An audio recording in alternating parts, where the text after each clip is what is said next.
Welcome to Monday, April 27th, 2020.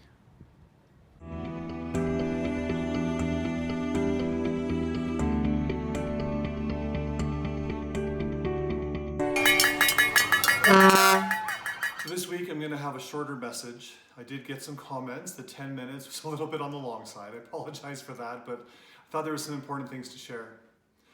I want to speak about two things in particular this week. One is what I'm working on. So two big things occupying my time.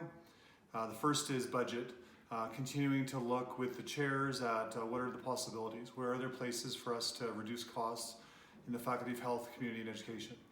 The other one, of course, is planning for the fall. As all of us are aware, the situation is changing frequently. So will we be allowed on campus for the entire semester? Will we be allowed to start on campus? Will we have to return to alternate delivery at some point? All of these things are possibilities. So right now we're working to build some scenarios out that will allow us to be prepared for anything. My advice to members of our faculty is just to be prepared. With us not knowing all the information, it's important that it's a possibility that alternative delivery will need to happen for parts, if not a big chunk of the semester. So being prepared for any part of that is really important. The artwork behind me is one of the things that my family's been doing to get through this period of physical distancing. We've been trying to learn some art.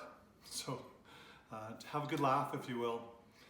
We're trying our best. We realize that different members of the family have different levels of art skills, so it's a work in progress. So my wife has bought 3 gratitude boxes. You can see them here. They come with a stack of cards and a jar, and so you can write down things that you have gratitude for. And we're gonna give them away as a random draw. How do you get in the draw? You can do one of two things.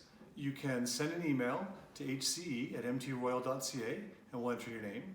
Or if you're watching this video on YouTube, you can comment on the YouTube video and we'll put your name in that way as well. We're going to do this for the next 3 weeks. So between now and the May long weekend, if you send a comment to the email address or on the YouTube video, your name will be entered in the random draw. Well, that's my message for this week. I hope things are going well with you. Good luck with all that you do. Oh, reminder staff, there is a staff virtual coffee with Liz and Steve that is tomorrow on Tuesday, April 28th. And for everybody else, I hope you're doing well. Take care of yourselves. We'll see you next week.